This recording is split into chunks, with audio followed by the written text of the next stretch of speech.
Hey you beautiful people, how's it going, and welcome to a new video. So in 3.15, Cyclone got nerfed pretty hard because of the gem nerfs and the flash nerfs. So I've been playing it since day 5, trying to make it feel good, and I'm currently at a point where I'm happy. I have 7.2 million DPS, scaling up to a potential 8.6 million, with Pride being at maximum effect. I have 79 block, and I do know how I can upgrade this character even more to over 10 million DPS if I really want to, but I thought I would do a guide for it before it got way too expensive. So my current budget for the build is 77x, and I'll go over my costs in the video, specifically breaking them down and what's most expensive. And it's just a few key items, to be honest. Now, I will also show you how I upgraded this build from pretty much nothing, because this is the character I used to league start as SST, and I just swapped it as I went along and upgraded it, and it worked out quite nicely, and it's usually what I do every league anyway. So the character currently has done all content except for the feared, just simply because I haven't tried the feared. So yeah, it feels pretty damn smooth, and I'll get into it in a sec. I'll just leave you with this Maven kill, and then we'll get right into the video. See you in a sec, guys.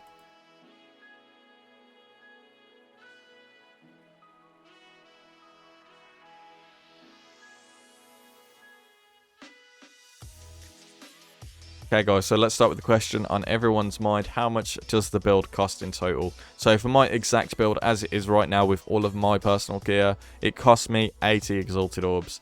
So this is mostly down to a few key items that are quite expensive. However, getting to this point, you don't have to invest into this whole build as it is right now. You can take an upgrade path that I took. As I said, I started with this character from League Start and upgraded to this point. So you don't necessarily have to start exactly like this. So let's get over the items first. My most expensive items are my Paradoxica, which is my weapon, my Farrell's Fur 6-link chest, All's Uprising amulet, Bottled Faith, and a Pride +2 Impale jewel. So if you were to drop things, you could drop the Bottled Faith and the Pride +2 Impale straight away, so that would bring the cost down to 59x straight away, and then upgrade to those later when you get a bit more currency. So as for the upgrade path for my build, I started out with SST Bleed, and I farmed my way to a Face Breaker Max Block Cyclone so I could start doing bosses. And I have a build guide for that. Well, it's more like a build update type thing. And I will link it in the description so you can have a look at that. That will cost you around 20x to get running, and it will be around 3 to 5 million DPS depending on your gear. And yeah, it's quite easy from there on out to upgrade into this build because you have very similar items, but this is more like a DPS upgrade if you want to improve on that build. So I'll link that in the description, and then I'll get into the gear for this build. So yeah. Okay guys, so let's get straight into the gear, starting with the cheapest unique, which is ironically the Ruslava's Coil. So Ruslava's Coil, very, very cheap in 3.15 thanks to the Offspring card that you can get on Infested Valley. So 50C for this. So yeah, pretty damn good. Mine isn't max rolled. If you want a max rolled one, it will cost you about 2 or 3x. So just bear that in mind. The DPS increase isn't too massive on a max rolled one compared to the one I'm using, so I wouldn't worry about it too much if you're on a bit of a tighter budget. Moving on, we have the Surrender. So the Surrender grants a Reckoning level 30, which is a great counter-attack skill, which helps us kill things if we're AFK. And then, yeah, it gives us max life, recover on block, chance to block, and armor if you block. So really, really good shield. Definitely pick one of these up. Moving on to one of my most expensive uniques now, which is the All's Uprising. And if you get one of these, you're going to want it with the Pride Has No Reservation, and this will let you run a crap ton of auras, to be honest. If we take a look at my auras, bear in mind I am a duelist. I do have, what, 1, 2, 3, 4, 5, 6, 7 auras at the moment, and this is without an Enlighten. I'm not using Enlighten in my build at all. This is what this amulet opens you up for, so it's very, very good, but it can also be very expensive depending on whether there's a good build for it. So I got this for around 13x, and I'm hoping these don't go up, but they probably will, to be honest. If you can't pick one of these up, then feel free to just get a crafted amulet with Pride Has Reduced Reservation, which I believe is a Warlord mod, and then maybe try to get a bit of fizz on there, crit multi, crit chance if you can. Those are the type of things you would have to replace this, and you would probably have to squeeze an Enlighten into your build if that was the case, and maybe even drop an aura just to run everything. So the All's Uprising is very, very strong for this build, so just bear that in mind. Moving on to the chest. Traditionally, I would use an astral plate with minus mana cost and crits, but at the moment I'm using ferals. A double elevated minus mana cost and crit chance chest will be better than a ferals, even without the aspect of the cat. So just bear that in mind, and then you won't need to put aspect of the cat on your gear as well. But that is a very expensive option. That is like 20x plus. So I'm rolling with this ferals fur at the moment. And yeah, it gives me aspect of the cat, which is great because it gives us crit chance, attack speed, cast speed, and chance to dodge all incoming damage, depending on when it fluctuates, as well as having perma, frenzy, and power charges, which is awesome. So these are around 9x at the moment, and they will go down. They always go down. So probably a bit cheaper in the future. Moving on to the helmet, Abyssus Ezomite Bergonet. I am using Flesh and Stone, Reduced Reservation, and Chance, so we don't have to squeeze Enlighten into the build if we're using the All's Uprising as well. So this is very, very good. 1x for this. To be honest, I think this is better than a Cyclone enchant helmet just because you'll save so much currency, to be honest. And the DPS increase from attack speed isn't too much higher, so I won't worry about it too much. This is a very good helmet, and this is only 1x. Moving on, we are going to our weapon now, our final unique of the build, which is the Paradoxical Val Rapier. Now, I'm using Fizz Damage, Attack Speed, Qual, with chance to cause bleeding. The best in slot would obviously be either, well, a really, really high DPS jeweled foil, or the Impale mod on the Fizz. Which again isn't necessary. I got this one for 14x and Divine Orbed it to this, so it's pretty good now. It's really high PDPS, and then Hilla quality as well. But yeah, something like this is absolutely fine. 14x. If you want to absolutely mid-max, then feel free to get an Impale, a chance to Impale on hit one, and then you could drop a few nodes on the tree as well, which I may go over in a bit when I get to the skill tree. But to be honest, I think this is absolutely fine for 14x, so this is what I'm rolling with for now. And then moving on to my crafted items. Now, my rares, to be honest, aren't expensive at all. They're really easy to make. So for the gloves, we have attack speed, a little bit of fizz and accuracy on there. The rest of the stats don't matter too much. I've squeezed some life in there, got a tiny bit of res. So these gloves, if I were to buy these gloves, they'll be about 1-2x. You can make gloves like this for, well, pretty easy. Just buy some spike gloves with a decent eye level, and then grab some Essence of Zeals, slap them on. As you can see, the Essence of Zeal gives 17 to 18 attack speed, whereas tier 1 is only 16. So these are technically worse than if I was to try and roll them with Zeals. And yeah, it won't be too expensive, and they're not too hard to make, to be honest. Moving on to my boots. Again, very cheap, just a bit of max life and res with Move Speed, Onslaught on Kill mod, which is the Ashling one. Just got these from a random drop in Syndicate, so yeah. I've stuck with this for a long time. And then I've crafted my aspect of the cat on this. So you will want aspect of the cat on either your gloves or your boots. And this is so you can start in less duration for the perma, power, and frenzy charges if you're using the ferals. If you're not using the ferals, then the aspect of the cat obviously doesn't matter. So just bear that in mind. Moving on to the rings now. Ruby ring with just life and a bunch of resistances and minus mana cost. You will want these minus mana costs, so you do want 2 rings with empty prefixes. And yeah, your Cyclone won't cost too much. Mine costs 1 at the moment. So I don't even need Mana Leech to sustain that, even with this low-looking mana pool, which is actually 47 mana.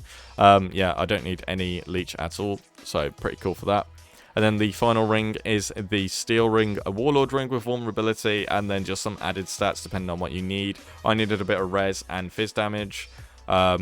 Just to get a bit more damage. And this cost me around 4x, but you can make your own if you just buy a base. I think the Steel Ring bases are around 1.52x for Warlord, and it only has to be eye level 80. It doesn't have to be 84 unless you want tier 1 res. So yeah, feel free to pick one up that's eye level 80, and if you want to craft these, throw them in the Horta crafting station, and you'll want Reforge with a caster modifier. So as you can see, vulnerability has the caster tag. Curse enemies with vulnerability on hit with 32 increased effect. And then you'll get it pretty much, I think it's like 40% of the time. That's what it feels like to me anyway. So not too hard to make, and hopefully you just hit some decent stats with that. And yeah, that'll be good to go. Finally, for the flasks for our gear, we are using a Diamond Flask of Dowsing, which is just a DPS flask, immune to burning on there. A Quicksilver Flask with immune to chill and freeze, which I throw a Instilling Orb on it, usually when you become frozen. a life flask with immune to bleeding and removes corrupted blood, but I'm using a corrupted blood jewel, so that part doesn't matter too much. And then for my 2 DPS flasks, I'm using the Bottled Faith, of course, rolling with an enkindling orb for the increased effect. You do gain no charges during the flask effect, which you know, when you're mapping, you may feel. But having this increased effect for bosses will significantly increase your DPS. And the Bottled Faith, it lasts 8.2 seconds. Well, my one does with max duration roll. So, yeah, you can see you only really need 1 charge to kill a boss, to be honest. And then Lion's Roar, same thing. Increased effect, no charges during effect. This one, you don't necessarily have to roll the increased effect because you probably feel it a bit more when you're mapping. But it's fine if you want that extra boss DPS. So that's my setup at the moment, guys. I'm going to move on to the skill tree in a mo. So, yeah. Okay, guys, so getting into the skill tree, I'm going to say this straight away. Do not try and level with Cyclone because it just doesn't feel good. Until you have the higher levels and you've got all the nodes, Cyclone will feel pretty bad. So I leveled with SST Bleed up until level 94 where I swapped to Cyclone. You can probably swap a bit earlier, but this is just when I decided to play it, as this was my League Start character as well. So, getting into the tree, there are a few changes you can make. This is my current tree as it is right now. And I'm going to go over the jewels first very quickly and then everything else after. So up here is the Unnatural Instinct, you know, natural spot for the Unnatural Instinct. It gives a lot, as you can see. All of the rares, a chance to block, the fizz damage, the strength, the dex, it's great. Even some totem buffs in there, and we are using 2 totems. So, yeah, very, very strong Unnatural Instinct up here. If you do not have this Unnatural Instinct, you don't necessarily have to have it here. You will lose a bit of res. But you can take this out, remove these points, and then you can come down here and you can take Aggressive Bastion. This will be 4 points, and this will also give you enough block and even more DPS than this Unnatural Instinct. This is just very good for survivability, res, and everything, so I've opted for this. So yeah, just bear that in mind. Now, in my socket over here, this is my only rare jewel. It is a Corrupted Blood with max life, all res, and fire res on it. If you can pick up your Corrupted Blood on a different piece of gear, that's fine as well. But you probably will need to get it on your rare jewel, as it's probably going to be the cheapest option. And I made this one myself. I would have bought a cheaper one if I didn't make this myself. So yeah, just bear that in mind. Down here, Thread of Hope is a really good slot for Thread of Hope, to be honest. You can get 4 nodes with this Thread of Hope. It is a large one, -10 to all res if you can get one like that. And you can pick up Swift Skewering over here. You can pick up Panopticon over here, Testado over here, and Blade Dance over here. So this is 4 points. This adds a lot of DPS, and we are using totems, so Panopticon is still very strong. They never touch Panopticon. So running with the Ancestral Warchief and the Ancestral Protector is very strong in the setup, as you'll see. That is what I'm using to melt bosses. So yeah, picking up Panopticon is absolutely great.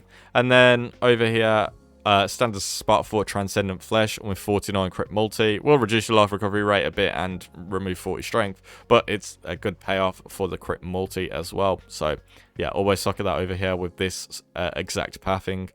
And then on this side we have an Intuitive Leap, also a very good spot for Intuitive Leap. You can get an extra Frenzy charge, you can get Acuity, and then you can get Heartseeker as well. And then, yeah, this is just a really good node for this. And then if you're struggling with res, say for instance you drop the Unnatural Instinct, you save, what, 5 points?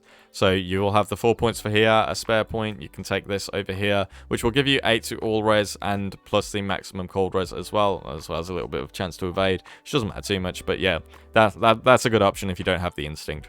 So aside from that, oh yeah, over here I have a Watcher's Eye, which is my +2 pride a Watcher's Eye. Again, you can replace this with something else if you can't afford that. That's absolutely fine as well.